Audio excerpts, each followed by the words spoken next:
Hey, everybody. Welcome to the latest installment of 10 Minutes on Brand. I'm Will Straughn, partner here at Focus Lab. This week, I had the pleasure of being joined by Anna Beyerle Rosen, brand strategist here at Focus Lab, to discuss the differences between a rebrand and a brand refresh. And with that, let's go ahead and jump into our conversation.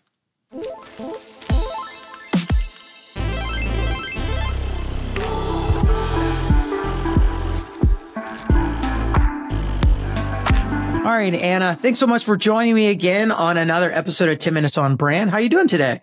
What's up, Will? I'm doing great. Super excited to be here chatting with you. Oh, I am very excited. So the topic for today is all around brand refresh versus a rebrand. Those are two words that get thrown out a lot in our industry. And you, as one of our brand strategists, I thought you'd be a perfect person to talk with. So to kind of get the conversation started, I think kind of the most simple question is, what would you say the difference is between a rebrand versus a brand refresh? Yeah, great question to start off with. And you're right. They both get thrown around a lot. And I think they're two terms that probably have different meanings to different people. But when we're in a brand project, both brand refreshes and a rebranding exercise, they both happen because there's some sort of desired perception of the brand that needs to change. So I like to consider a complete rebrand being a bigger change. Like maybe you've completely changed your audience or you have some sort of bigger change in your business offerings. Whereas a brand refresh is more so when there've been smaller tweaks or smaller changes in that audience, that offering, maybe the competitive landscape, or maybe also you created your brand a really long time ago and you just need to modernize it a little bit, kind of bring it up to speed with what's going on currently, because as we all know, after a while, sometimes you do need to refresh things, just like how you maybe need to remodel a kitchen. You need to change in some new appliances. Your brand is like that too. Yeah, you got to shake the dust off of. I talk to a lot of people, and these two words also represent a lot of fear sometimes. Yeah. Some people think a rebrand, when I talk to them, means, well, if we're rebranding, we're changing our name. And I'm like, oh, yeah. I would consider that. Yeah, I would consider that a rebrand, but not all rebrands change a name. And I liked what you said. Kind of an easy way to differentiate the two is one, an evolution of where you were. And maybe we're just making it a little bit better. So maybe what's an example of a brand that we can give that was? Maybe, here's one. Wendy's. Remember when Wendy's, the fast food chain, updated Wendy? It was still Wendy. It was still a mascot, but it was just the next evolution of her. Now, if they had said, hey, we're going to now be green and Wendy is going to be Wendell and he's going to be a bullfrog, we consider that a rebrand. Super weird example. And I'm actually really happy that did not happen because I don't know if I would want to. Yeah, I don't know how I'd feel about that. A bullfrog double. So kind of leading into my next question, so if I'm an organization, when would a refresh actually be a good idea for me? I think you kind of started to touch on this, but I would love to get a little deeper into when a refresh would be appropriate. Yeah, absolutely. Well, any business, your goal is to grow in some way, whether you want your company to get bigger, to make more money. Naturally, over time, as your company grows, as you mature, some things are going to change. And so even if your core audience has mostly stayed the same, even if you're still offering mostly the same, products or services, there's going to be these little changes over time that eventually, a few years down the road, you might realize, oh, we really need some new parts of our visual language that we just never thought, whenever we branded our company that we would ever need to have. But over time, things change just very naturally. And it doesn't mean anything is wrong. It just means that you need to refresh things every once in a while. Sort of like thinking about your house or your kitchen. Even if you love your wall color, you probably still need to update that paint every once in a while. You need to do some things to maintain your house, and you also need to do some things to maintain your brand.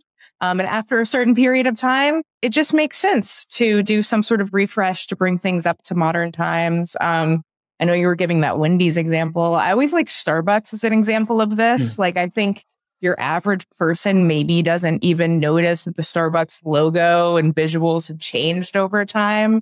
And because they've been really small, like it always has that little like mermaid icon as their brand mark. But it's something that if you look at it over time, there's been little tweaks here and there that end up making a big impact, even though they're small.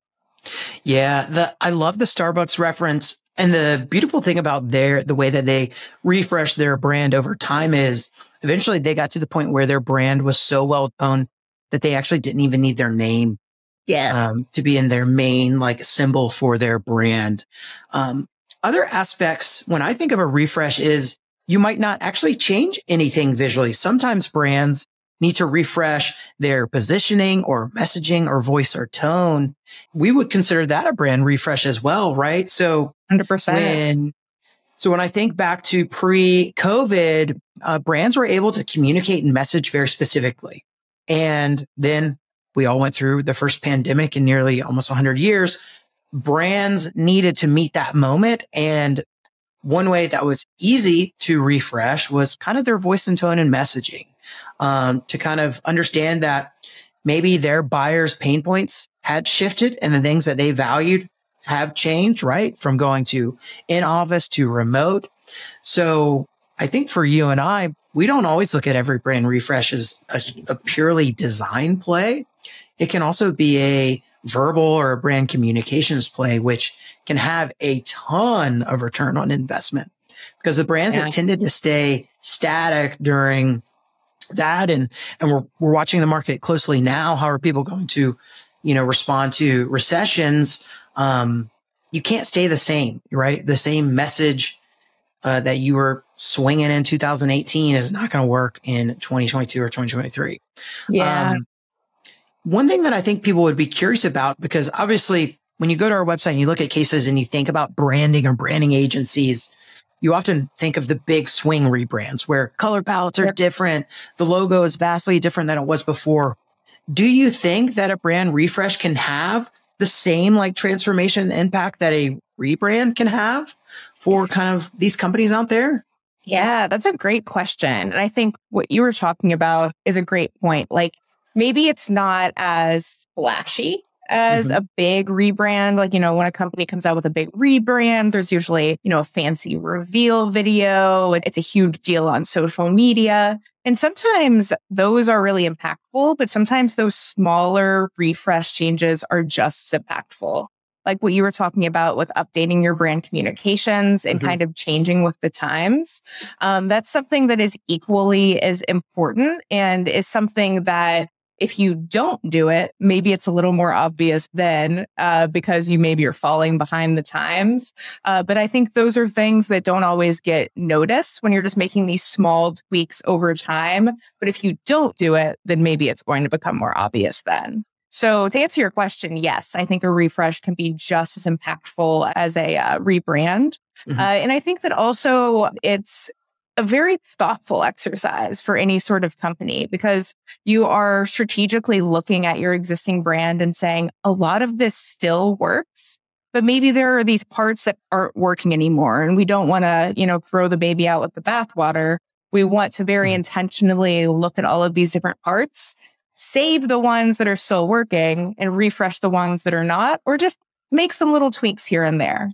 And that is just as valuable, I think. You and I know brands should evolve over time, but strategically. You shouldn't change things just to change them. Because at the end of the day, consistency is a brand's most powerful asset. So, when we look at refreshes, it's totally a way to leverage the things that are working really well. And kind of, can we address the pain points? And can we address the pain points just enough where we can maintain some of the equity with kind of the stuff that you've drawn? Where sometimes if the answer is no, and you need a larger transformation, then maybe you're going to be on board for a rebrand. And that definitely happens sometimes where you get into it. And maybe at the beginning you thought we could make these changes within the existing brand. And sometimes that's not always possible, but it really does take that strategic lens and looking at things through that objective point of view to do that. And so it definitely is important. And sometimes you're able to make those changes within the existing brand. Sometimes you need to go back to square one, but it's important to have that history and the experiences of the brand regardless to really influence what's next, whether that's a rebrand or whether that is a refresh. Yeah. The one thing that I love that you all do when you're working with a refresh client, and I see this a lot, is when you get through brand strategy and you're into the design phase, we always show multiple directions in our first takes at potential redesigns, where sometimes you'll always show a refresh as one direction, but you always sometimes show a second or third direction is kind of like the world that could be, and it's not the refresh. And it kind of allows those refresh clients to see what potential does sit out there if they were to kind of go a little bit further away from home, but it's contained to just a week or two. So it's not like you spend months and months, and it kind of allows you to get that temperature of ooh, that actually does feel really good. Or if it's, I'm really glad we did that because now I really know I just want to refresh. Yes. So I love the flexibility there. Yeah. Yeah, well, absolutely. We are at our 10 minutes. Thank you. So quickly. It does. It flies by, especially on a topic like this, which I'm sure we could talk about all day. Thank you again. I hope you have an awesome day, and I'm sure you'll be on 10 Minutes on Brand again soon. Cool. Thanks, Will. Cool. Take care.